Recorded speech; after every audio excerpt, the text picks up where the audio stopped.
Chapter 21, The True Teachings of Jesus. Jesus came 2,000 years ago in order to reintroduce, among other things, the concept of the Holy Trinity. Soon after he passed, the non-Black races latched onto this concept and corrupted it beyond recognition. Today, it is no more than a useless mystery, causing untold confusion as to who God really is. But he taught other lessons as well. The events associated with his teachings are recorded reasonably accurately in the Bible, but the teachings themselves are no longer discernible in the events. As I mentioned before, Jesus came into Palestine at a time when the misery and oppression of Black people living in the Middle East was at an all-time high, coming from the Romans, Persians, and every race that ever conquered Egypt in the Middle East in those days. He came to offer comfort to Black people, his people, and to remind them of their origins and everlasting glory, which they have forgotten over the passage of many centuries. One thing he did not come to do was to start a religion or to be worshiped.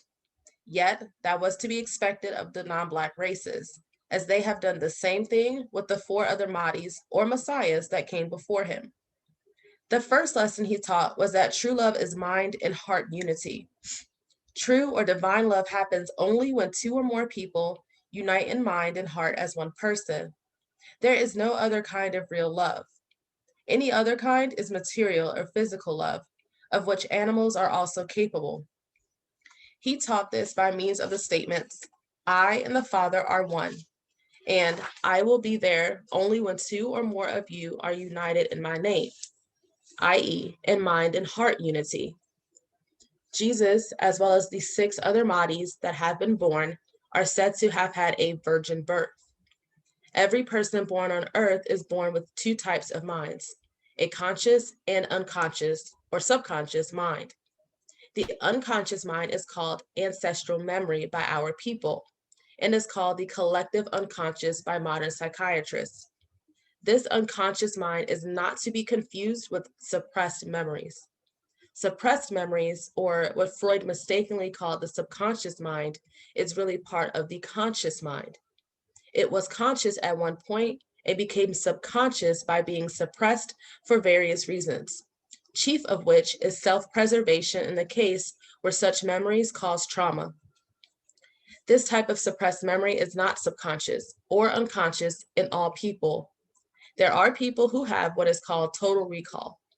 They never forget anything they have ever experienced. In Africa, such people are called griots, or reciters of tribal history. True unconscious memory is a gift from our ancestors. It is a record of the lives of our ancestors going back to the beginning of the universe. In the case of the non-Black races, their gift of ancestral memory, or their collective unconscious, only goes back 6,000 years to their beginning point. This unconscious mind or ancestral memory is always unconscious in each individual. On the other hand, it is always conscious in the 24 elders, who are the conscious mind of the nation, or the custodians of eternal consciousness. But it is always unconscious in individuals.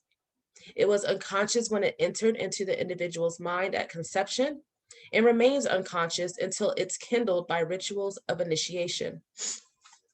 Now it so happens that there are 7 individuals who were born on earth with their ancestral memory being conscious from conception. These individuals, when they are born, are said to have had an immaculate conception or virgin birth. The gift of ancestral memory, also called the mind of God, comes directly from the 24 elders. When every individual is born on earth, the elders send this incarnation or mind of God into that person by detaching it from themselves. When the elders send the incarnation into a newly conceived baby without detaching it from themselves, then that ancestral memory becomes conscious in that individual, who is then united with the elders. The person spontaneously becomes aware of it as soon as he reaches puberty. In Jesus' case, this happened when he was 12 years old. Such an individual is sent on a mission by the elders. By being born in unity with them, he is said to have had an immaculate or virgin birth. Jesus was one of 7 such people in the last 6,000 years. By divine love, he meant this unity with the two elders of his tribe, whom he called the father and mother. In teaching about true or divine love, he said, "Be one with your neighbor, even as I and the father and mother are one." That is, people can experience divine love only by being united as one in mind and heart. He did not say, "Love your neighbor as you love yourself," but rather, "Love your neighbor as yourself," meaning you literally become your soulmate and that he or she becomes you, the two as one in divine unity. That was his first lesson. The next lesson he taught was that in order to reach heaven, or the eternal state of mind in which the elders live, the individual can only get there through the Son and by the help of the Holy Spirit, in no other way. The judges, the chiefs, and the elders form the steps of a pyramid of ascendance, with the elders being the pinnacle or capstone, the final point of eternity. To climb this pinnacle during the rituals of initiation, it is necessary that individuals do so with the help of the judges and chiefs. In each of the 7 great rituals of the Black nation, the people unite first with the minds of the 144,000 judges, then with the 144 chiefs, and only then are they able to reach the state of mind of the elders. Any other direct way would result in failure, as the divine state of the elders is too far up to reach without the help of the chiefs and judges, who are called the Son or Daughter and the Holy Spirit. That is the meaning of the second teaching, that one can enter heaven, or divine unity, only through the Son or Daughter, and by the help of the Holy Spirit. The third fact that Jesus came to remind Black people of is that the Black woman is God, just as perfectly as the Black man. 2,000 years ago, Black people who lived in the Middle East, especially in the region today called Israel and Palestine, had been under the influence of the non-Black races for so long that they had adopted some of their oppressive customs, especially the evil custom of oppressing women. They believed the lie that the woman was made from the man's rib. People such as Paul, the apostle, and his followers did the most damage after Jesus was gone in furthering this lie. Jesus not only taught that the Black woman was the Black man's equal and soulmate, without whom neither one is complete, but he actually demonstrated this truth in his relationship with Mary of Magdala. He developed a relationship of equality with this Black woman and elevated her to a status beyond even his male disciples. They were initially outraged by his attitude, but soon learned the truth they had forgotten. Because of his unity with the chiefs, the custodians of all universal forces and energy, Jesus also had what is called supernatural power, or power over the elements, as in the case of turning water into wine, quieting the seas, and so on. He made use of these miracles to teach the lesson that Black people are not subject to the laws of nature, but rather the laws of nature are subject to and originate from us. Our ancestors of his time, in the midst of their misery, had become superstitious and turned to worshiping natural forces in order to placate them. Such behavior was the result of centuries of ignorance and self-forgetfulness. By demonstrating total control of nature, he reminded them that all the laws and conditions of nature originate from the minds of the 144 chiefs, who are the custodians of all universal conditions. His fifth lesson had to do with the renewal of the laws of Moses, who came before him as the fourth Messiah. Moses established many laws and customs that had been lost. After he passed, the non-Black races turned his laws and customs into oppressive superstitions. Their leaders turned them into religious rituals with which they ruled and oppressed the masses, even as they do today in the superstitious religion called Judaism. Jesus said he had come to fulfill the laws of Moses, meaning to reestablish them and explain their purpose. Their main purpose was to promote a clean, hygienic way of life, whereby people could avoid disease through the proper treatment of their bodies, food, and animals. In addition, the laws served the purpose of promoting peaceful coexistence through the so-called Ten Commandments. These two things, proper hygiene and proper social relations, led to a healthy mind and body, and to peace, both of which are essential for the attainment of divine unity, which is the purpose of life. These simple laws have been corrupted beyond recognition, and Jesus simplified them in his fifth teaching. His sixth lesson was about the origin, nature, and destiny of the non-Black races. He describes to his disciples all that will happen when the rule of the light races comes to an end. His description of the end times was taken by the races and turned into the scenario of Armageddon, as it is well known today. He also taught a seventh lesson, which completed his mission on Earth. I will discuss it at some other time, as it has to do with the process of ascension. Don't get me wrong, I do appreciate the knowledge that you are dispensing. However, his name was not Jesus. Who are you referring to? Yeshua ben Pindara? Yeshua ben Pincuria? Jesus Christ is a figment of the white man's imagination, and clarification of this is vital. Christ is a principle that I aspire towards. It is not a person, and it never was. It can be emulated by people, but to define it as a particular individual who was born of a virgin, suffered under Pontius Pilate. Wait, Pilate never mentions him. Neither does Herod. Didn't he go around slaying the male children? He doesn't mention this either.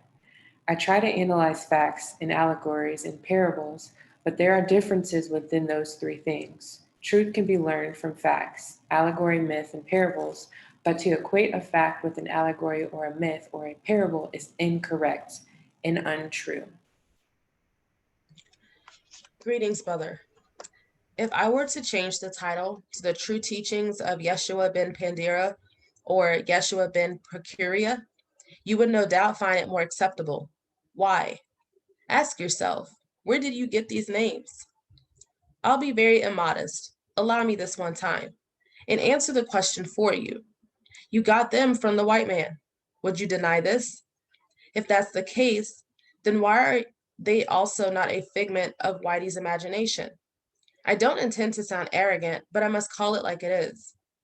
You are arguing about the falsehood of one name that comes from Whitey and want to replace it with a quote unquote true one.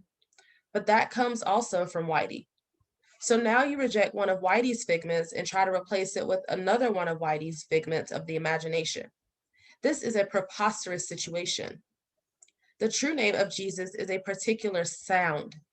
After all, alphabets only represent sounds. Now that sound, which is his name, can best be approximated using the Aramaic alphabet. All other approximations are translations, the closest being Hebrew and Arabic, as these two languages are the closest to Aramaic. So I approximate his name as Yeshua ben Yusuf. That sound, not the letters, comes the closest to the original Aramaic sound. But I prefer to use the name Jesus. The reason is because that's the common name most people are familiar with. If I were to use an obscure name like Yeshua ben Pandira, it would serve those who are well read in religious matters, but it would leave most people with the impression that I'm referring to another Jesus different than the one in the Bible. My goal is to reveal that the Jesus of the Bible actually existed, but his teachings were stolen and changed to serve the money and power interests of the Catholic Church. The best way to get back what they stole is not to claim that he never existed just because we hate what the church did with his teachings, but to reveal his true teachings, which were and still are for the benefit of Black people. This is stolen merchandise. We must get it back by direct, positive confrontation of their lies, and not by a negative method of denial or trying to erase history. I only have 1 minute here at this time, but I would find it more truthful if correct names were used. Yeshua ben Pandira, etc., are cataloged in the annals of various historians that lived around the time and after. I can verify this info, whereas with Jesus, it is fiction. Additionally, Yeshua ben Pandira and Yeshua ben Curia are two different people. The two names Pandira and Procuria refer to the same person, Joseph, the father of Yeshua, or Jesus. There are what today would be called descriptive names. That's a name a person is known by instead of his proper name. For example, a small town carpenter would be called Joe the Carpenter instead of Joe Smith to distinguish him from other Joes in the town. In addition to being a carpenter, Joseph was a debt collector for rich people or moneylenders. Hence, he was called Procurios in Greek, which became Procurius in Latin. It means to take care of something for someone else. The word Pandira is a corruption of the ancient African word patella, which literally means pay up. The Dutch word betaal, to pay, is derived from it. So the two words are identical and were used interchangeably to refer to Joseph. As has happened many times with the translations of other people's names, translators assumed these were two different people and even assigned different time periods to them. To add to the confusion, there were many other people by the name of Pandira, which was as common as the name for carpenter. And so there are other Yeshua ben Pandiras who also became famous for different reasons. So when you see this name mentioned, don't assume the narrator knows the difference between one person and another of the same name. If I might add my 2 cents to this discussion, Yeshua ben Pandira, the Talmudic character, is fictional, a major northern sanctuary of the worship of Asur, Aset, and Heru, and this held true also very heavily in the Christian era, is a city called Tata, often written with the metat symbol for the soft T or D. It is pronounced Dada. It is often spelled Tatudi or Tatet. The triad of the city was Ba Neb Tata, Hat Mahit, or Heru Pakart. A bishop was sent from this region to the Council of Nicaea. Remember, bishop is actually defined in by Webster as the head of the non-Christian religious sect or group, etc. Asar was identified with Ba Neb Tata. Look at the names of Asar in all the shrines wherein he dwells. See Budge's The Gods of the Egyptians, Volume 2, Osiris chapter. One of the Asar's title is Asar Ba Neb Tata. Ba means ram, Neb means master, lord, Tata, Dada is the name of the city. Ba Neb Dada is thus the great ram, lord of the city Tata or Dada. The Greeks called the city Mendes, Hat Mahit was identified with Aset. Heru Pakart, meaning Heru the child, was identified with Heru or Kinsu, son of Asar, and Aset. Ba Neb Tata or Ba Neb Dada became corrupted into Ba Ne Dada. Boni Dada, Bani Dada, Pani Dada, and Panidera. Remember the rolling R in our ancestral languages, tongue tapping the roof of the mouth once sounds like a soft D. This is why Tuesday in the Akan language, Benada, is veritably indistinguishable with Benara when the rolling R is pronounced. This is why Ra is pronounced or called Da in Iwe Vodun. B and P are interchangeable. The N is nasal. Asar or Bani Dada, Bani Dara, Pandara, Pandera is the father, symbolized as a ram. Heru Pakart is Heru, Kinsu, Jesus, Yeshu, son of Pandera. The son of the ram is the lamb. There is no historical Jesus named Pandera. This was a major mistake made by Gerald Massey. All of this information is in the text of our ancestors and in the languages and cultural spiritual practices of our contemporary ancestral clans. Akan, Akongo, Yoruba, Igbo, Bambara, Nguni, Dogon, etc. Source, Kwesi Ra Nahim Akan. It's not possible to discover the truth by tracing it backwards. Truth can be known only by starting at the origin and going forward. Any other method will lead to error. God starts as a singularity or divine unity of all Black people and separates into the endless multiplicity that makes up the universe. To try and discover the unity of God by reconstructing the multiple parts as in a jigsaw puzzle will always result in error. In the same way, so too do all living systems in creation originate from unity and diversity into multiplicity. This is true of life forms, which originate from the unity of character into the 144,000 totems and the multitudes of species. It's also true of language, which is itself a living system. All languages on Earth, without exception, developed from the 12 original languages of the Black nation. The 12 languages originate from one language called the Unspoken Language. It's a language of thought symbols, or telepathy, and all genuine symbols of initiation, including genuine hieroglyphs, originate from the mental symbols.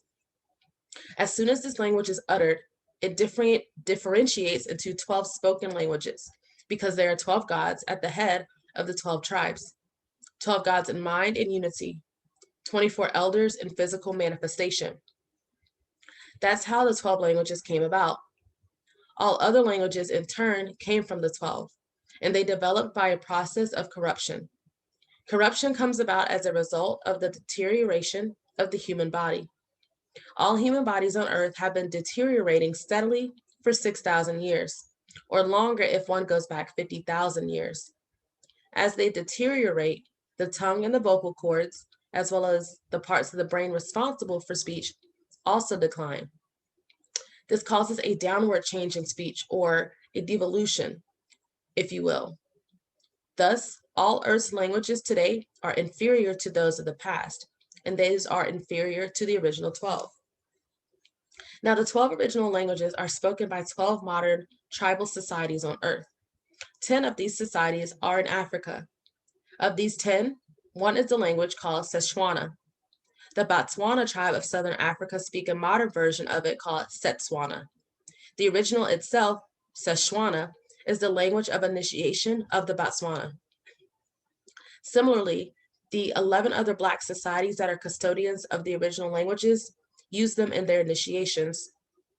In order to discover how the modern languages of the Bakongo, Yoruba, Igbo, etc. became what they are, one must start with the original language and follow its differentiation going forward in time until the present. It is not possible to start with the multitudes of languages and reconstruct the original by a backward tracing type of scholarly investigation. It's as impossible as trying to put together a broken eggshell. There are so many discontinuities in the devolution of singularity to multiplicity that you would encounter insurmountable pitfalls. It's somewhat similar to the pitfalls modern paleontologists encounter when they try to reconstruct the original totems from the multitudes of plants and animals on Earth. The discontinuities make it difficult to bridge across many of the gaps and variations. By discontinuities, I mean sudden changes that show no relationship between what came before and what followed immediately after. For example, the change from a chrysalis or worm to a butterfly is an insurmountable discontinuity. It's not possible to trace this change backwards by a scholarly or intellectual study. You can only understand this type of transformation by actually witnessing it. Otherwise, you'd never believe that a worm could turn into a butterfly. Similarly, there are many such traps awaiting scholars in the development of languages. The erroneous reconstruction of Pandira from Ba-Neb Tata is just such an example. This type of intellectual exercise relies entirely on guesswork. The scholar searches for words that sound alike and then associates them. This is completely arbitrary. By necessity, the scholar must restrict himself to only those words he knows. What if the correct association is with words he's never heard of? He must perforce exclude them since he has no inkling of their existence. As you can see, the only correct way is to start with the original language and then follow it forward experientially over the millennia to see how it became the various languages. The only way to do this is by the infallible method of initiation. It allows the mind to travel back in time and live the lives of the ancestors, and gradually experience firsthand the diversification of languages, and at the same time confirm, beyond the possibility of doubt, the existence of these very same ancestors and discover their true names. First off, I disagree with most of what you have stated, more notably concerning your comment about the impossibility of discovering the truth by tracing it backwards. especially since after you made that comment, you proceeded to go backwards to try to prove a point. You stated that the 12 languages originate from one language called the unspoken language. The unspoken language? Are you saying this is the name of the original language, the unspoken language? I'll wait for you to comment on that while I compose other questions. The unspoken language is the mother of the 12 spoken languages. The reason it's called the unspoken language is because it doesn't involve speech, but only thought symbols. So it's a silent communication and cannot possibly have a name. Hence, it's called the silent language. The word language may be an inappropriate translation here since it implies speech. But look, in English, computer programming is called a language. So too, the communication of deaf and dumb people called sign language, even though neither one involves speech. This is the nature of all corrupted human languages, especially the non-Black languages.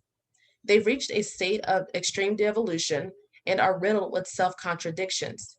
Such is not the case with the ancient languages. They are a perfect means of communication whose words are so absolutely clear that they admit no possibility of misinterpretation. This may sound far fetched, but that's because the majority of Black people on Earth have forgotten our original languages due to the circumstances of the past 6,000 years.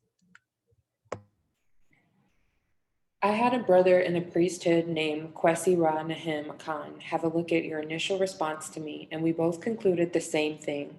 Since I referred to his work as a source of my explanation, and being that you discredited his work, I had him respond to your response. Here is what he had to say. Quote, the post made by the brother is simply a litany of errors. He makes a number of false assumptions and then draws conclusions which are equally false. There are also a number of inaccuracies promoted as facts. 12 languages, 10 in Africa, deterioration of bodies for 6,000 years, etc., etc. There are a number of influences, direct and or indirect, that lead to these kinds of misguided notions. Nation of Islam doctrine, the 5% doctrine, Moorish science doctrine, Bobby Hammett, Phil Valentine, Delbert Blair, Nuwapian, white and non-white New Age writings, white and non-white misinterpretations of Africana, Afroquoit, African ancestral religious cultures and practices, etc. I won't waste time addressing every single point because the central theme is that in reality, we do start from the beginning. The Kuku Tuntum begins with the creation of the universe. The languages of the Akan, Yoruba, Igbo, etc., are not recent perversions or fragments of ancient languages. They are direct descendants with alterations in tonality and speech articulation patterns, which were and are sanctioned by the deities and ancestral spirits themselves. This brings up the other essential point, which is that the ritual practices we employ are from the beginning as well. We still become possessed, empowered, and guided by the deities, the same deities who have governed the universe since its inception and our most ancient ancestresses and ancestors. They still speak to and through us. Our contemporary languages on the continent carry spiritual potency of the divine. We have authentic initiations for priest and priestesshood and other offices. He speaks of initiation, but it sounds like New Age initiation because no authentic initiations in Akan, Yoruba, etc., or any other Africana, Afro-Kuwait culture would confer upon through the new priests or priestesses such misguided doctrine.